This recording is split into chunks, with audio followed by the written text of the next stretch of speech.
안녕하세요, 어린이 여러분. 즐거운 수학 공부 시간이에요. 오늘도 선생님이랑 열심히 수학 공부해봐요. 교과서 148쪽 볼게요. 교과서 파일은 더보기 있는 링크를 참고하세요. 2. 평균의 활용. 일상생활에서 주제에 맞는 자료를 수집, 정리하여 평균을 구하고 이를 활용할 수 있습니다. 자, 어떤 경우에 평균을 사용해야 될까? 자, 이게 뭡니까? 민선의 모듬의 다투기로 민호, 영민이, 민서, 해수. 민선에는 4명이서 다트를 맞췄고요. 지온의 모듬의 다투기로 지호는 지호, 수지, 윤창이, 민성이, 지연이. 잠깐만. 모든 수가 여기는 4명이고 여기는 5명이라 다르네? 그죠? 자, 생각 열기. 다트 시합을 하여 이긴 모듬에게 선물을 주고 있습니다.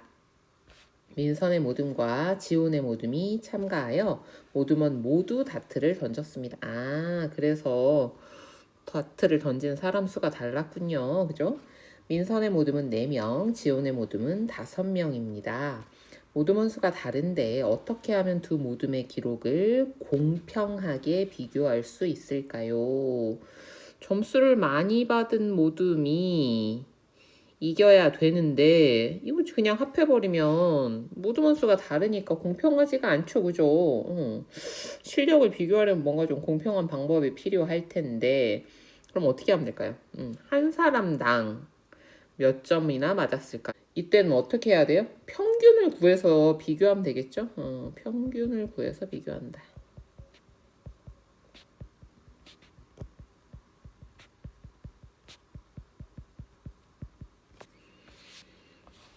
참고하기. 자료를 조사하여 두 모둠을 비교해 봅시다. 다트판을 보고 민선의 모둠과 지온의 모둠의 다트 점수를 각각 표에 나타내어 보세요. 일단 민선의 모둠은 민서가 9점, 민호가 7점, 영민이 10점, 해수 6점입니다. 자, 그러면 얼마입니까? 이거는 딱히 묶을 수가 없네요. 그죠? 9 더하기면 16, 16 더하기 6 하면 22, 32점이죠? 지호는요. 지호 6점, 윤창이 7점, 지연이 6점, 민성이 7점, 수지 9점. 13, 26 더하기 9는 35점. 합계로는 지호네가 높은데 수가 다르니까, 그죠? 민선의 모듬과 지온의 모듬의 다트 점수의 평균은 몇 점인지 각각 구하고 비교해 보세요. 평균 구하는 방법. 합은 구했으니까요. 사람 수로 나눠주면 되죠. 자료의 수로 나누어 줍니다. 32 나누기 4죠. 얘는 8점. 여기는요. 35 나누기 5죠. 7점. 합계는 높았지만 민선의 모듬은 평균 8점, 지온의 모듬은 평균 7점이니까 어디가 더 높아요? 어느 모듬의 다트 기록이 더 좋다고 말할 수 있는지 생각해보고 그 이유를 이야기해보세요. 누구네 모듬? 민선의. 왜? 평균 점수가 더 높으니까.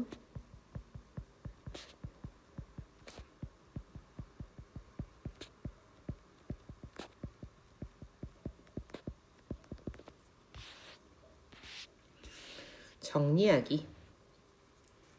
평균을 활용하여 자료를 비교하는 방법을 정리해 봅시다. 일상생활에서 평균을 이용하여 여러 가지 자료를 비교할 수 있습니다. 자, 아까 얘기했었던 것들이죠. 자, 만약에 모둠원 수가 같았다면 합을 비교해서 간단하게 비교할 수 있었죠. 하지만 이렇게 참가하는 수가 다르면 합이면 그냥 많은 쪽이 더 유리하잖아요. 그죠? 그건 공평하지 않으니까 이때는 무엇을 구해서? 평균을 구해서 비교할 수 있습니다. 민선의 모둠과 지온의 모둠 중 어느 모둠의 다트 기록이 더 좋다고 할 수 있을까? 민선의 모둠과 지온의 모둠의 사람 수가 달라서 점수의 합계로 비교하는 것은 공평하지 않아. 이럴 때에는 평균으로 비교하는 것이 좋겠어. 그죠? 그래야지 공평한 비교가 될 수 있습니다. 자, 이렇게 해서 이번 시간에는요, 평균이 필요한 상황을 우리가 좀 한번 생각을 해봤습니다. 자, 이런 거 외에도요, 여러분들 평균을 이용하는 거 우리 생활 속에서 혹시 본 적 있을까요? 이렇게 지금도 다트 점수를 비교한 것처럼요, 우리가 여러분들 올림픽 같은 데서 예를 들어서 뭐 체조 경기 같은 거, 이 경우에 한 명의 심판이 심판할 경우에는 공정하지 않을 수 있으니까 어떻게 해요? 여러 명의 심판이, 그죠? 여러 명이 점수를 내고요. 이 점수의 평균을 구하죠. 그렇죠? 그래서 막 심판관 뭐 A, B, C, D 해가지고 몇 점, 몇 점, 몇 점 나오면 그것의 평균을 가지고 우리가 채점하기도 한다. 근데 요거는 참고로 이제 점수를 받은 선수에게 더 공평하게 해주기 위해서는요, 이렇게 한 사람이 막 너무 낮은 점수를 준다거나 어떤 사람이 너무 높은 점수를 주면 이게 평균에 영향을 확 줄 수가 있잖아요. 그래서 어떤 경우에는 가장 높은 점수와 낮은 점수는 빼고 이렇게 해서 평균을 구하는 방식도 있습니다. 예, 그래서 우리가 평균이라는 건요, 어떤 경우에는 그것을 더 잘 비교하기 위해서도 우리가 평균이라는 걸 사용하기도 합니다. 예를 들어서 겨울 날씨, 이번 달의 평균 기온이라고 하면, 자, 평균 기온을 한번 생각해봐요.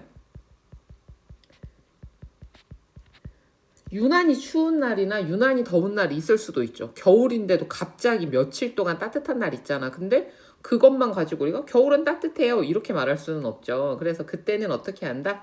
그 달의 기온들을 쭉 다 더한 다음에 그것도 날수를 이렇게 나눠주면 우리가 평균 기온을 통해서, 아, 요번 달은 평균 기온이 높구나, 낮구나. 아, 그러면 8월 평균 기온과 12월 평균 기온을 비교하면 12월이 훨씬 낮으니까 이때가 춥다. 뭐 이런 식의 결론을 내릴 수도 있어요. 자, 그래서 여러분들이 언제 평균을 쓰는지, 어떻게 활용하면 좋을지도 한번 생각해 보세요. 수학은 우리가 쓰려고 배우는 거니까요. 알겠죠? 오늘도 수고 많았어요. 다음 시간에 또 봐요. 안녕.